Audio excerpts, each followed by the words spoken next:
बिस्मिल्लाहिर्रहमानिर्रहीम। मैं हूं डॉक्टर रिजवान तारिक। आप देख रहे हैं doctor ridge official YouTube channel. आज मैं बड़े इम्पोर्टेंट जो टॉपिक्स हैं उनके ऊपर बात करूंगा। सबसे पहले कि ब्रेकफास्ट की क्या अहमियत है और उसके ना करने के क्या नुकसान हैं वो हो सकते हैं। देन कैंसर का और ब्रेकफास्ट का आपस में क्या ताल्लुक है। आखिर में मैं बताऊंगा कि हेल्दी ब्रेकफास्ट के क्या क्या ऑप्शन हैं वो हो सकते हैं।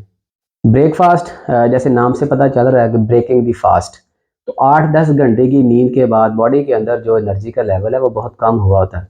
तो सारे दिन के काम करने के लिए बॉडी को एनर्जी की ज़रूरत होती है। तो अगर आप उठने के बाद से 2 घंटे के अंदर अंदर ब्रेकफास्ट कर लेंगे तो आपको 9 तरह के बेनिफिट्स हैं वो मिलेंगे। पहला फ़ायदा, मेटाबॉलिज़्म है वो ठीक रहेगा। मेटाबॉलिज़्म ठीक रहने से कॉन्स्टिपेशन के और जो डायरिया के मसाइल हैं वो पैदा नहीं होंगे, और इसके साथ साथ जो मैदे के मसाइल हैं उनसे हिफाजत रहेगी। दूसरा फ़ायदा, ब्लड शुगर लेवल वो मेंटेन रहेगा, और ब्लड शुगर लेवल स्टेबल रहने की वजह से जो ज़ियादतीस के ख़तरात हैं वो कम हो जाएंगे। तीसरा फ़ायदा ये है कि ओवर ईटिंग से प्रिवेंशन है वो रहती है। और फोर्थ जो बेनिफिट है कि आपका जो वेट है वो स्टेबल रहता है, वो मेंटेन रहता है। अच्छा, जब आप ब्रेकफास्ट नहीं करते तो उससे क्या होता है कि क्रेविंग्स हैं वो आती हैं फैटी फूड की तरफ, ख़ास तौर पे क्योंकि भूख है वो ज़्यादा लग रही होती है। तो दोपहर के खाने में फिर वो फैटी फूड्स की तरफ रुझान है वो ज़्यादा पैदा होता है, और भूख ज़्यादा लगने की वजह से फिर खाना भी ज़्यादा खाया जाता है, जितनी बॉडी को उस टाइम पे ज़रूरत है वो नहीं होती। तो वो फिर बॉडी के अंदर है वो स्टोर होगा, और स्टोर होने की वजह से फिर मोटापे के चांसेस हैं वो बढ़ जाते हैं। पांचवा जो फ़ायदा है कि जो कंसंट्रेशन है वो इम्प्रूव होती है, बॉडी को एनर्जी मिलती है, और आप जो भी काम करते हैं, जॉब पे जा रहे हैं, घर के काम हैं, या स्टूडेंट है वो पढ़ने के लिए जा रहा है, तो अपनी वो कंसंट्रेशन है उसको मेंटेन रख सकता है। और सिक्स्थ बेनिफिट उसमें स्ट्रेंथ एंड एंड्योरेंस, उसके अंदर कि बॉडी को चूँकि वो एनर्जी है, फ्यूल है वो मिला हुआ होता है, तो आप सारे काम है वो अच्छे तरीके से वो कर सकते हैं। सातवां फ़ायदा, कि जो मूड स्विंग्स हैं वो नहीं आते। तो अक्सर लोग जो ब्रेकफ़ास्ट नहीं करते उनके अंदर चिड़चिड़ापन है वो ज़्यादा होता है। ठीक है, अक्सर हम ऑब्ज़र्व करते हैं, हमारे जो कलीग्स हैं या दोस्त हैं, कि उनकी तबीयत बड़ी सख्त होती है, तो ऐसे लोग यूजुअली ब्रेकफ़ास्ट है वो नहीं कर रहे होते। आठवां फ़ायदा, याददाश्त है वो तेज़ होती है। उसकी वजह ये है कि जो ब्रेन सेल्स हैं, और ख़ास तौर पे जो रेड ब्लड सेल्स हैं, वो उनकी कोशिश होती है कि वो उनको एनर्जी ग्लूकोज़ से मिले। तो 8-10 घंटे की फास्टिंग के बाद बॉडी के ब्लड के अंदर जो ग्लूकोज़ लेवल है वो कम हुआ होता है। तो जब इनको ग्लूकोज़ प्रॉपर्ली मिलेगी तो ब्रेकफ़ास्ट से जो एनर्जी है वो मिलेगी, उससे ब्रेन सेल्स हैं वो एक्टिव रहते हैं, याददाश्त है वो इम्प्रूव होती है। तो ये बड़ा ज़रूरी है जो स्कूल गोइंग चिल्ड्रन हैं या कॉलेजेस यूनिवर्सिटी में जाने वाले बच्चे हैं, तो उनके लिए ब्रेकफ़ास्ट बड़ा इंपॉर्टेंट है।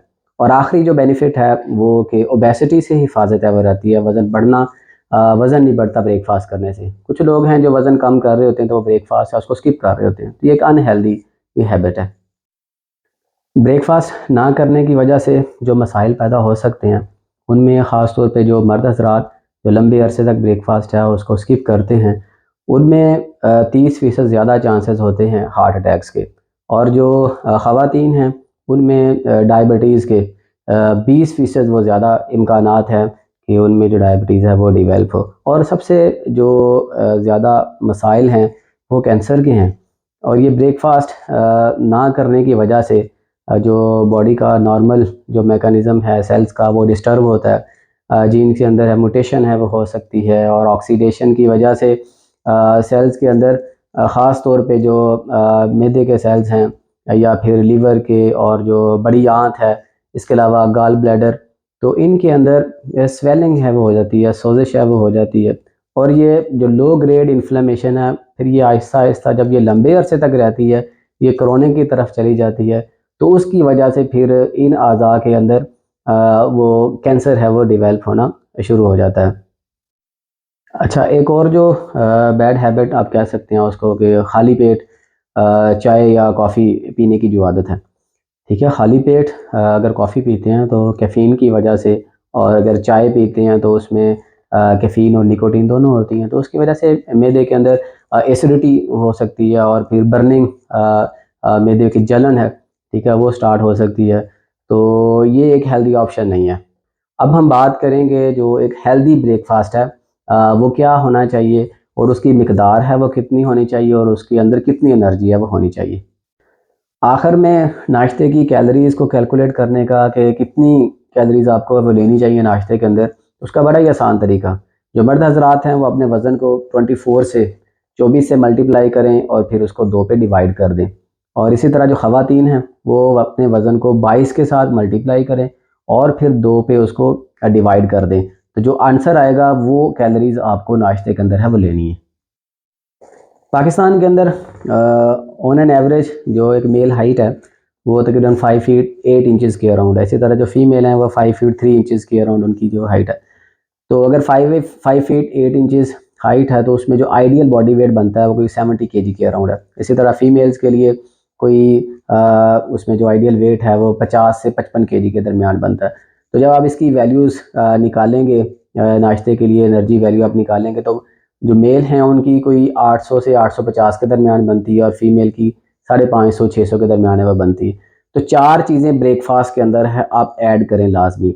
जो नॉर्मली घरों के अंदर हम रोटी बनाते हैं तो एक रोटी से 160 कैलोरीज हैं वो मिलती हैं, ठीक है। और इसके साथ फिर आप एग या उसको लाजमी ब्रेकफास्ट का हिस्सा बनाएं, 90 किलो कैलोरीज उससे वो मिलती हैं।